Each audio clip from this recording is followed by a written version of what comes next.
hence why this segment is called Still Figuring It Out. Yeah. Because we are literally still figuring it out. So today, we're going to talk about dating after marriage. It's not really a conversation I genuinely see happening much. I mean, I think, you know, maybe in terms of like, I don't really watch TV, but I know like reality TV shows like Housewives of Atlanta. I'm sure there's people in there who've been previously married and gone on to date and marry other people and stuff like that. But there isn't, I personally never really hear much about the complexities of that. Yeah. And how you navigate that kind of new space that you may not have been in for a very long time. Or maybe a short time. You know, I think, so for me personally, I met my ex-husband when I was 17. We were in a relationship all the way up to my mid-30s. So that's a very long time. It's a very long time. You know, and towards the end of our marriage, I fell pregnant, so I wasn't really in a position to date, kind of thing. So I would say I'm quite new to the streets. She in the streets. If that makes, but what I would say is, you know, I never, as much as I would listen to my friends and I would hear, you know, the kind of struggles that they had, I thought I got it. Yeah. But I didn't. And it's not until you're knee deep in it that you realise that it's hard work. It's hard work in a sense. Like for me, I'm just like, do you know what? I've not really done this before, so this is fun. I'm getting to meet new people and all that kind of stuff. But it's the complexities of all these individual characters that you meet, and you know, in some aspects they're fantastic, but then in some other ways there are, I don't want to call them shortcomings, because you know they are who they are. But it's just not aligning. Yes, it just doesn't necessarily align with me. It doesn't meet your standards. Sense, you know. If you could like summarize your kind of dating experience after marriage, and how would you kind of summarize it before we dig deep into the convo? I would summarize it in a basis of a range of experiences, looking for something different than what I had. Mm-hmm. So where I was in my marriage, I knew what I had, or I thought I knew what I had. Mm-hmm. And then after experiencing that marriage, coming out of it, I, in summary, was looking for something that was not that. Yeah. When actually what I should have been doing was looking for something that was more than that. Yeah. Yeah. Yeah, agreed. I think for me, it was almost a bit of a tough one because, you know, aside from the reasons why my marriage failed, mm-hmm. for the most part, in terms of what I wanted and needed, I had that in my ex-husband. Mm-hmm. So for me, it was like, well, whoever I end up with has to have the ability of, you know, just basic things, you know, being able to look after yourself, grooming-wise, knowing how to keep a home, mm-hmm. knowing how to cook, mm-hmm. intelligence. You need to be adaptable. I need to be able to take you anywhere, and you know how to carry yourself and behave.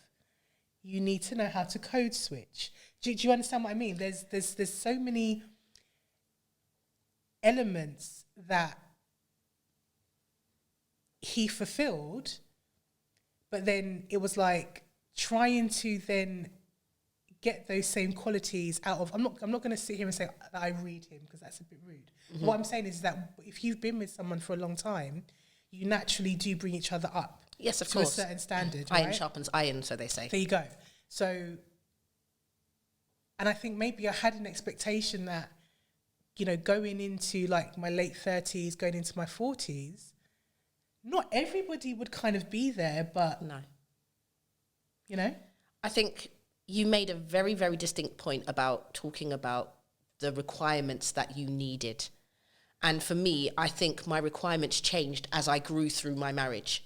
Right. And I think what I thought I wanted at a particular age was not what I wanted as I grew throughout it. So I was in my mid-20s when I got married, mid to late 20s when I got married. And by my mid-30s, it was already over.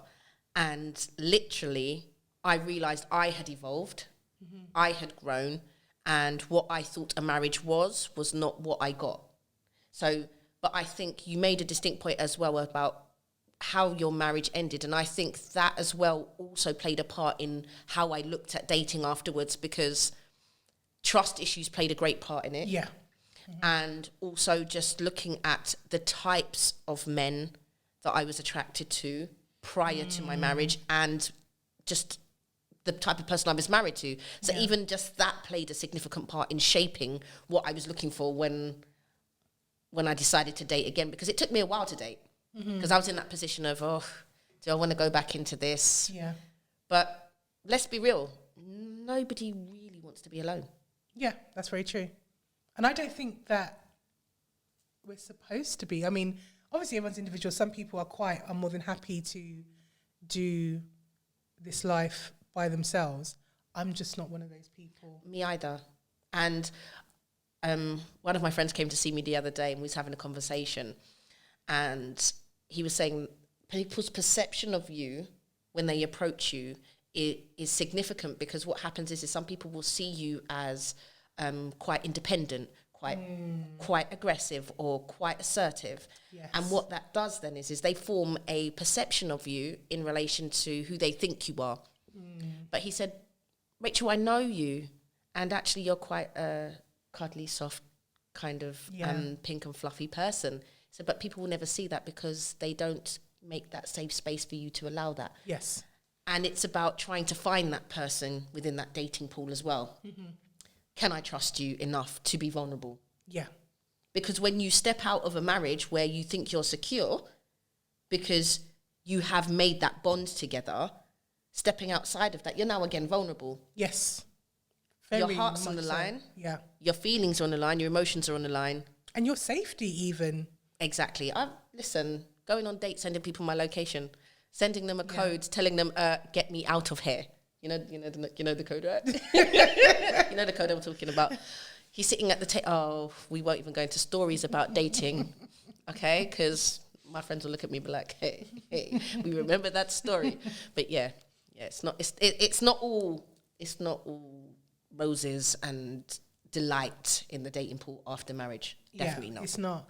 And I think for me as well, it's like the last time I dated, you might as well say was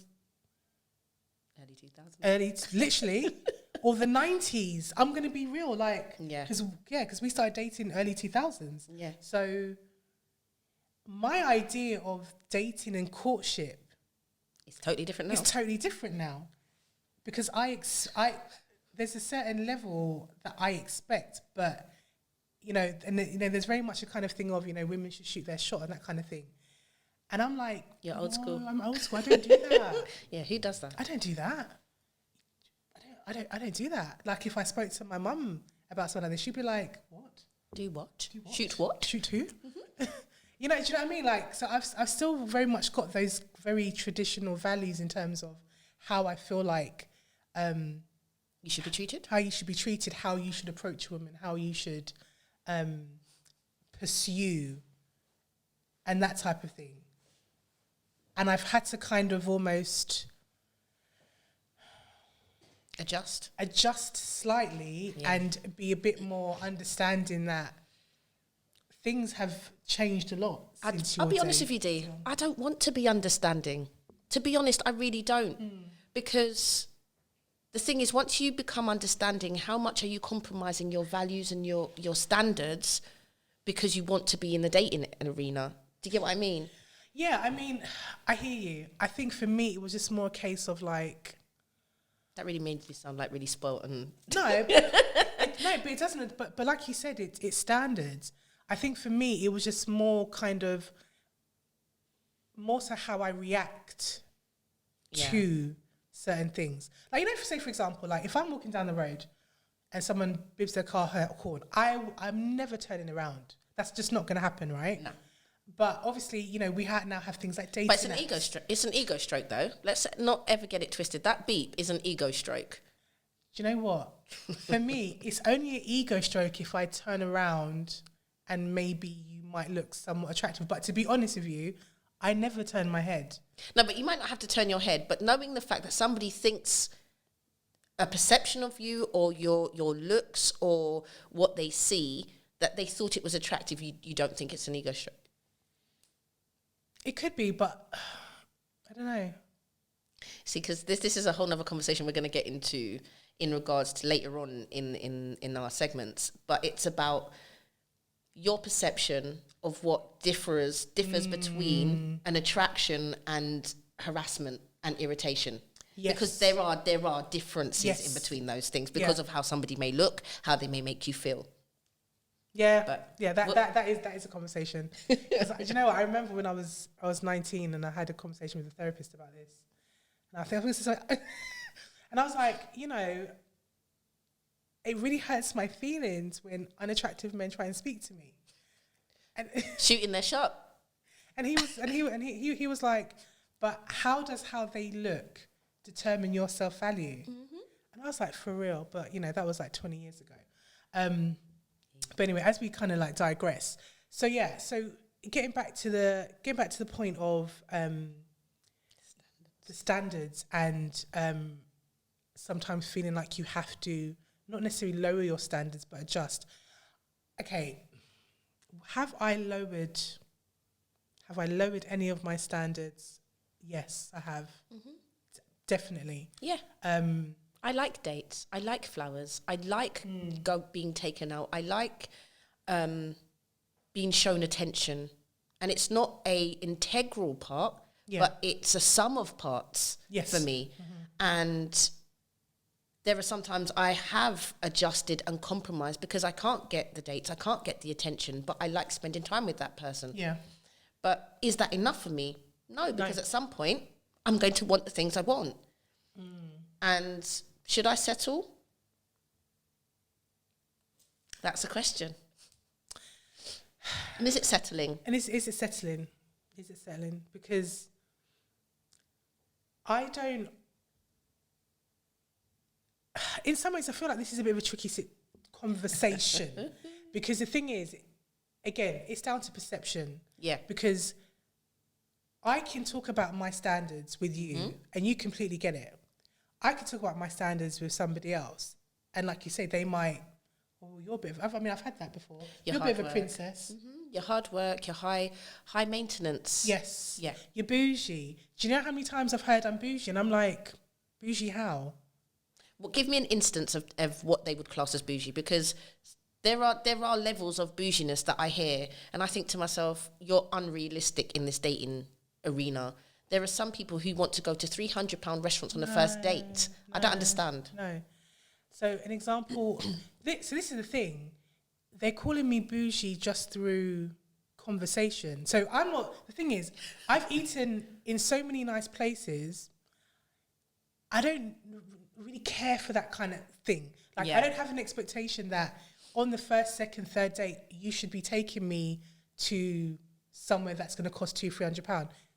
If you want to, that's fine, but I don't have that expectation. Yeah. Yeah, because I feel like you get to a point in your life, like, when you've had all of that, for me anyway, it now becomes more of, are we aligning? Mm-hmm. That's what I care about first and foremost. Do our values align? Do our values align? Do our morals align? What's your family like? Yeah. How is your relationship with your mum? And your dad, potentially? And your children's other parents. Yeah, because we're at the age now, let's be real. We're in a dating pool where people are in their 40s, in their 50s, potentially. Mm-hmm. And it's unreasonable to expect them to not have children. Yeah. And relationships break down, but what is your relationship like with the other parent? Yeah. What is your relationship like with your children, per se? And your children. And your children, because some people, like from me, for instance, I've got a son who's going to be 26 this year. So what is my relationship with him like? And what's his... Because when we enter these dating pools, there are protective children. Yeah. So I know my sons, they're very protective and they don't want anybody to take liberties with me.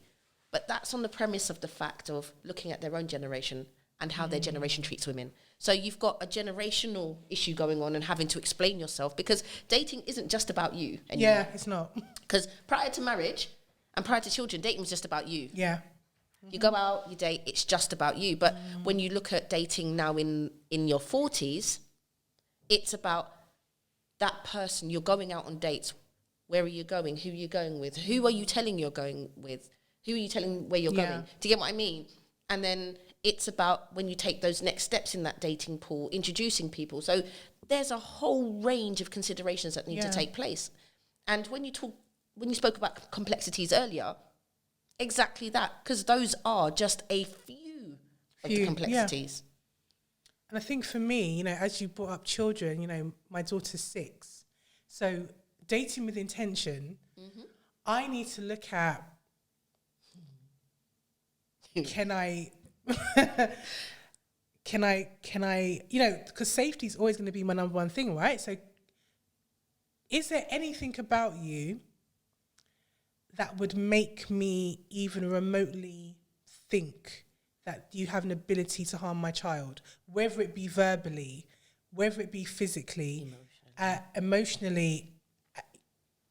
We never know when it comes, like, sexually, we won't know, right?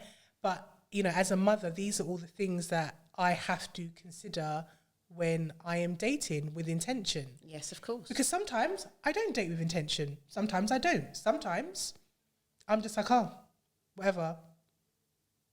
You like to go out? Let's go out. Does that make sense? Yeah, I get you.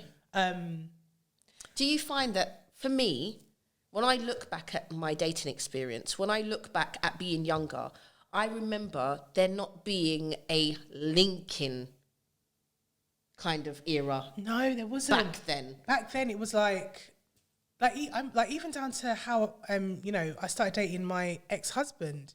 Like, I was single at the time. I was 17. But, you know, I was single at the time. Yeah. You know, we'd been friends before. We spoke. He was in a situation. So I said, look, when you're out of that situation, maybe we can have a conversation. Look, we can have a conversation. Yeah.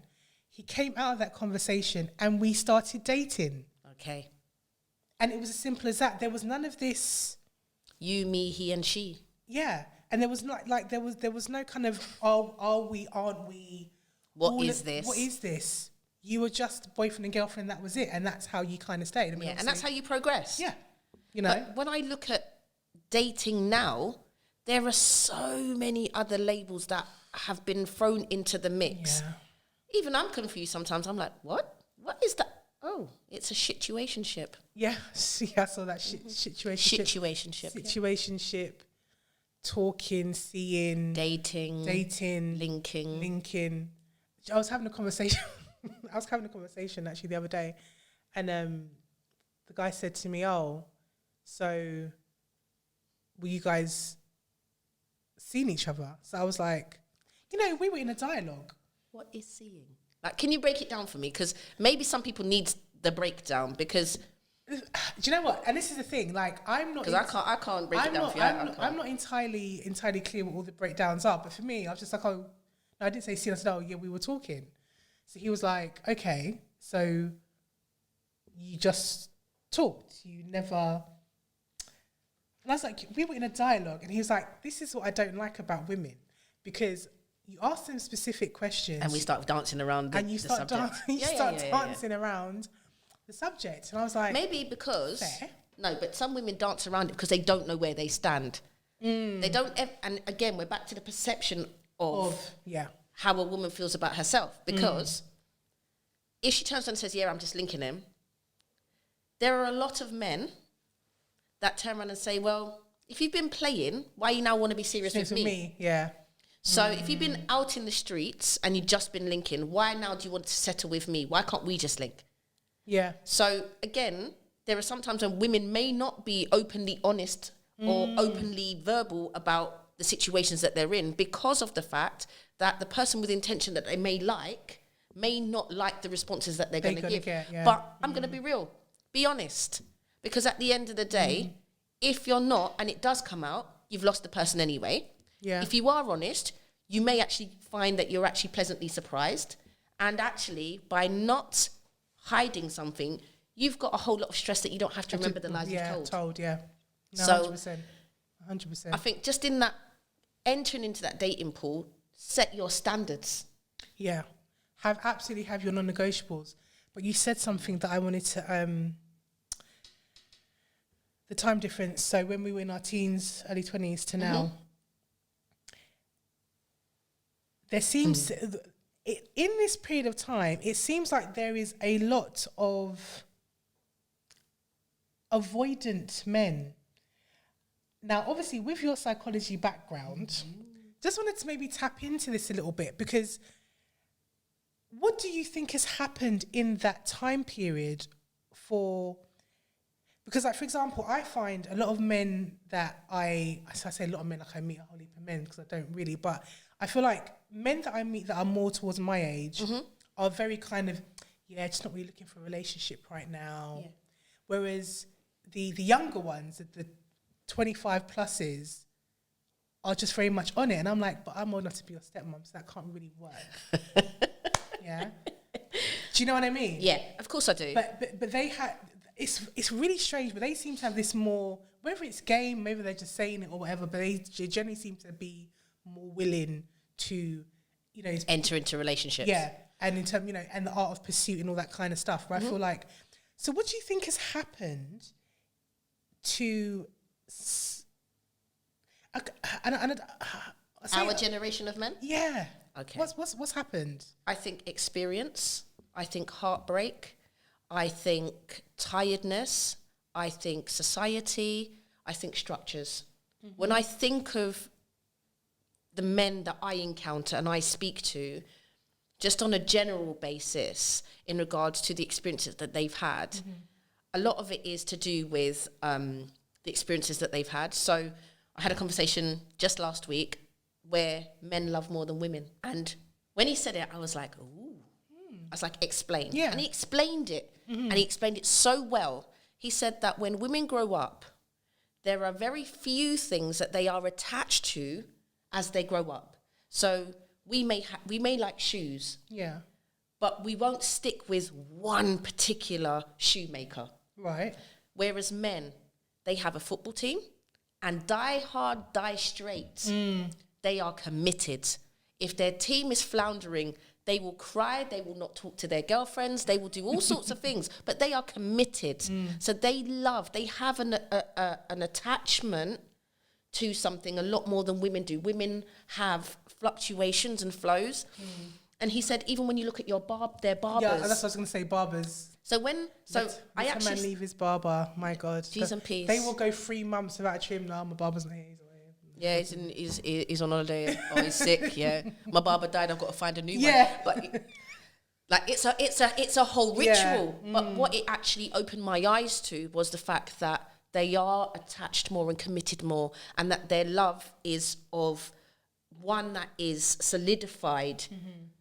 So if they make that decision to solidify that love with that person, it sticks. And once that breaks, there is a interesting. A kind of, I don't know, it's like a breaking of themselves to have to reinvent. And he was saying that when you look at women, what is it that they have that they're attached to? We don't have football teams.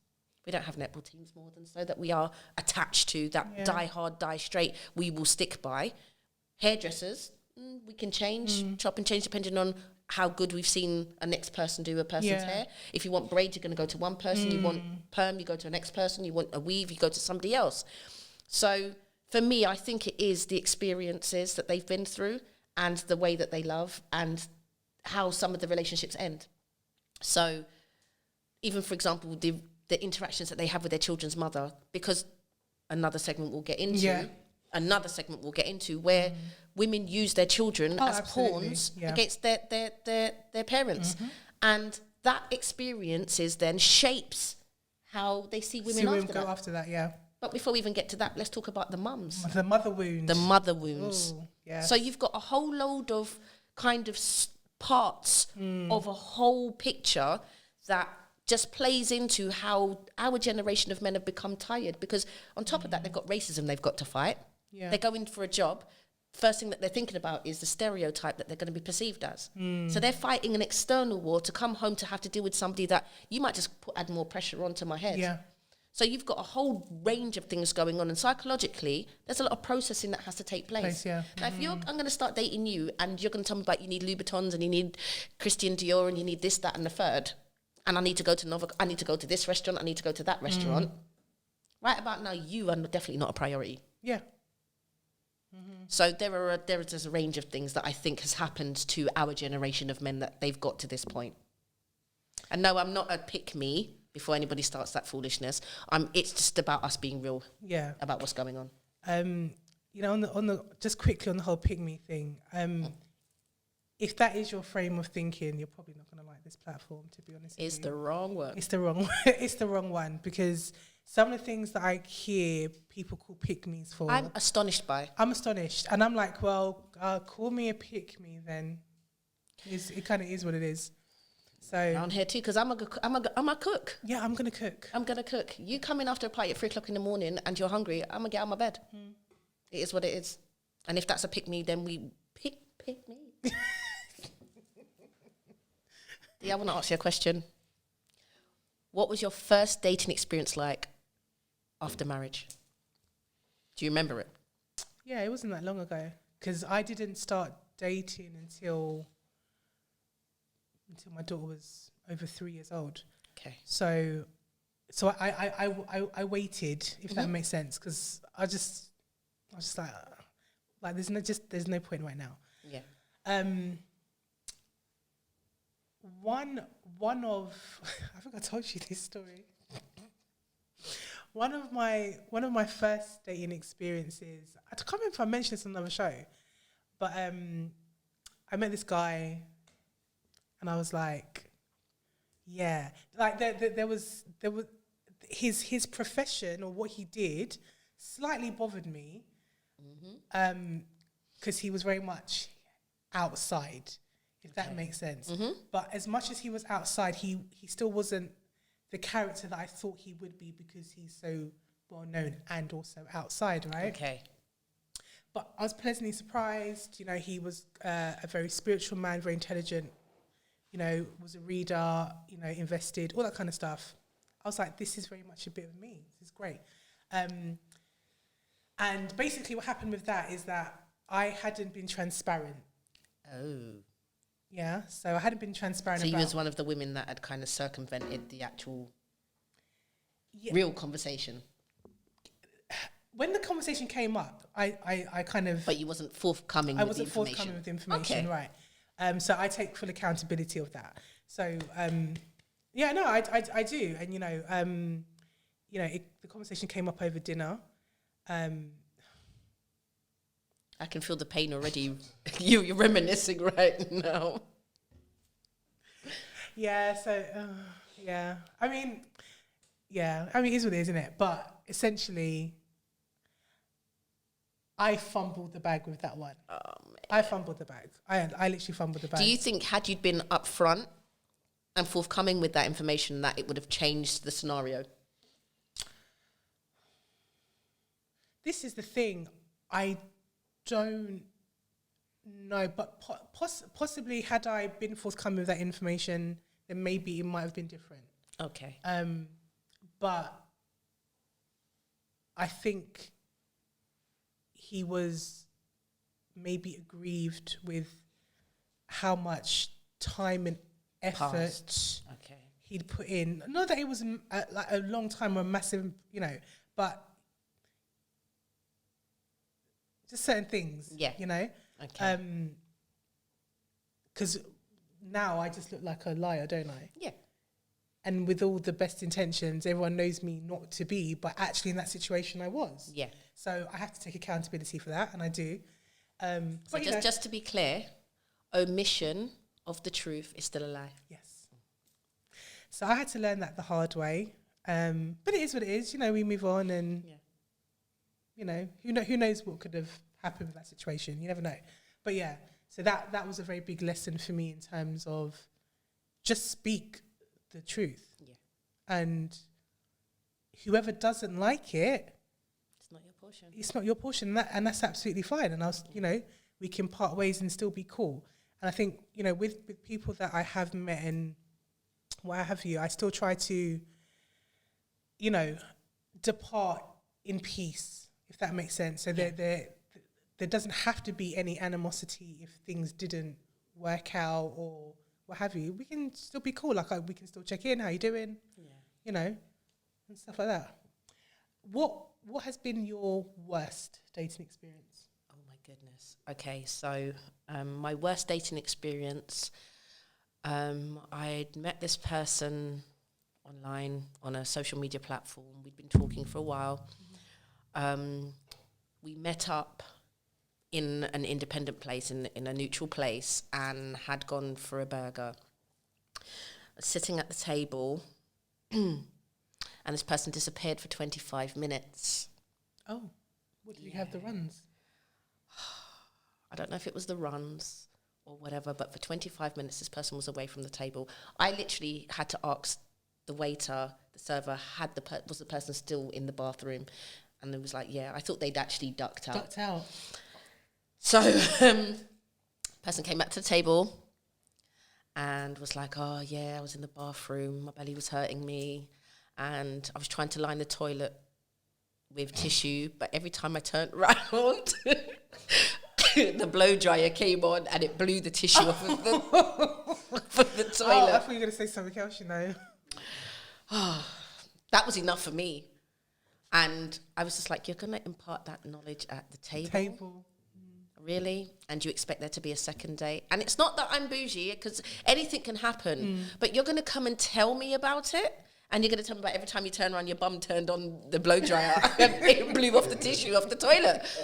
My friend, just a word of advice. Okay, yes, it's nice to be truthful, but not every nook and cranny of detail is necessary, okay? If it's detrimental information, by all means, but that was not detrimental.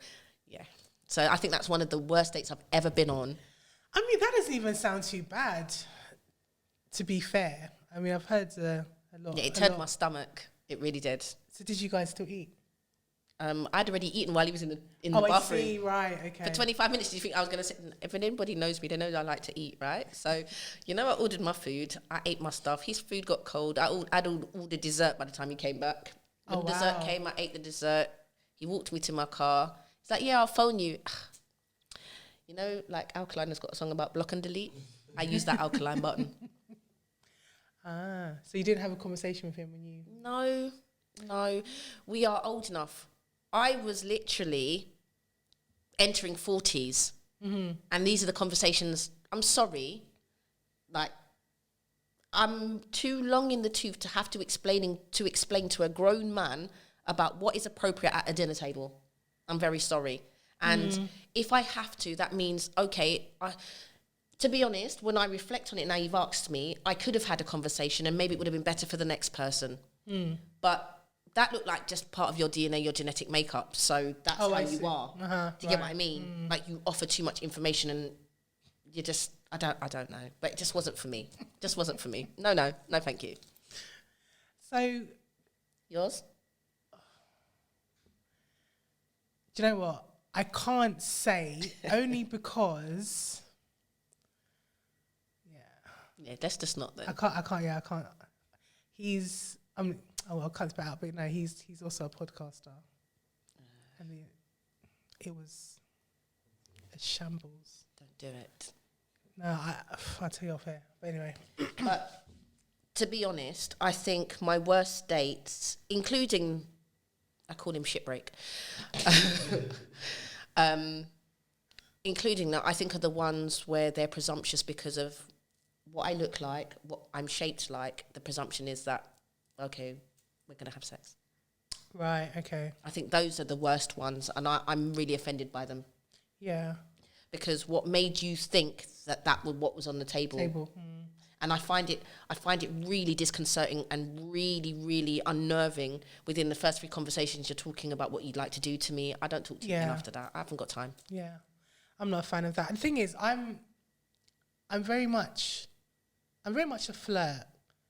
Yeah. And, you know, I will banter with anyone. Mm-hmm. But, you know, once you enter that space of we're potentially looking to, because you're looking at me like that. Yeah. That line's drawn again. Now, there's no more blurring of that line. Do you know what I mean? Like, I can't be having that conversation with you so early on, because to me now, that's... But some men would say that we've confused the situation, because if we was like that before we met them, now why? Because I'm looking at you, are you... No. So say, for example, so I meet someone and they meet me and they say, oh, you know, blah, blah, blah. You don't know me outside of that. Okay.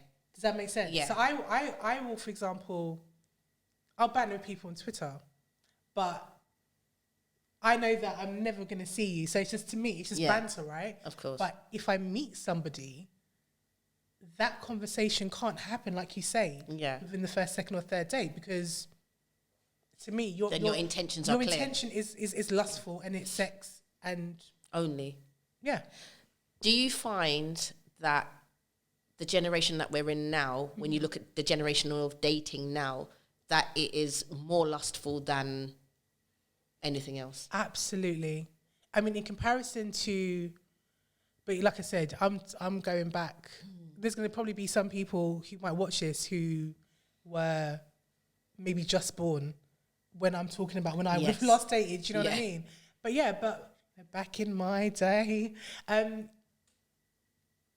don't know, like, there wasn't, like, obviously, people more appreciate you for your beauty. There wasn't so much focus on body so much. Like, bums weren't really... A thing. Do you know what I mean? Breasts have always been a thing. Yeah. But bums weren't really ever a thing. So it was just like... Something shifted. Yeah. Something happened. I think music played a great part in it. I know, yeah, that too. Because we had men that stood up in sand, kicking sand and declaring their love. Outside in the rain. Yeah.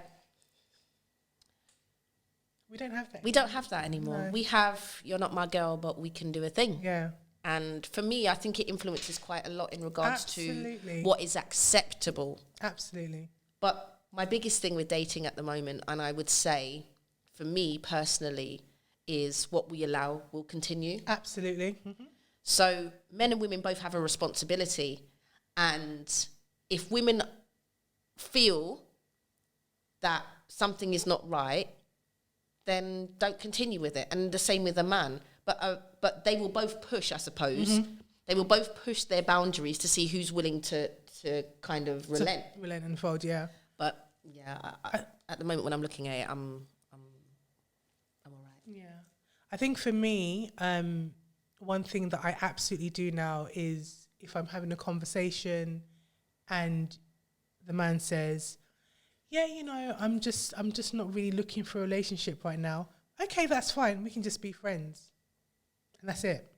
Oh no, but you know, maybe we could see, no, maybe we can't. You've already set your intention. You've already set your intention. That's not what you want. Oh, that's but it might change. No, because it won't change. It's not going to change, is it? It's not going to change. No. You're not. And I suppose if only you know what you're willing to encounter and manage over a period of time. And when it's no longer good for you. Yeah. But what I find is that by the time you get to the point where it's no longer good for you, there's a slight feelings that might have been caught. And then you're the one that's being called out of your name because you've decided to get up and walk away. But it was what it was, no? Yeah. I'm confused. So, I'm confused. Yeah. I mean, yeah, that could lead on to a whole conversation about situationships, but we could... Let's not go there today. We can't go there today, but maybe we'll touch on that another day. In summary, dating is complex after marriage because you already had kind of set an expectation of what you want. Mm-hmm. And I suppose it's just looking the areas. Because I found that meeting in raves is not a great one. No, I don't, yeah. Even meeting online sometimes is shitbreaky. We already know that. Yeah. Yeah. I don't actually know. You know, is there an optimum place to date? I don't know. I don't know. I don't know. Just understand that there are many factions to dating that you need to consider before even jumping into that pool. Set your boundaries, set your standards, understand what it is you want, and don't focus on what you don't want. Yeah. You know, I'm very much a person of like, you know, have a definitive list of the qualities that you're looking for in somebody. You know, have your kind of like your non-negotiables. And also, I think... Deal breakers. Yeah, and deal breakers. And you know what? Relax also. Like, it's not every single person that you meet has the potential to be your husband. Like, and sometimes for me, dating has been a great networking opportunity too. Because I've met some amazing people, and yes, we don't align relationship wise, but we're still very much good friends now. Do you know what I mean? If I'm having a bad day or I'm in a situation, I can call and we can talk. Does that make sense? But we both know that it wouldn't work. It wouldn't work, and we don't align like that. So just, you know, just relax, and, you know, it will come. But just maybe not in the package that you expect it to be. Definitely not. You know, but yeah, so, well, thank you for joining us. We'll be back with our second episode. So don't forget, please subscribe to Lovely Bear on YouTube. You can listen to us on Spotify, Apple Podcasts, Google Podcasts, Amazon, any podcast streaming network. We're everywhere. We're everywhere. And it was nice opening back up the conversation. Yeah. All right, we'll see you again soon. Thank you. And it's a wrap.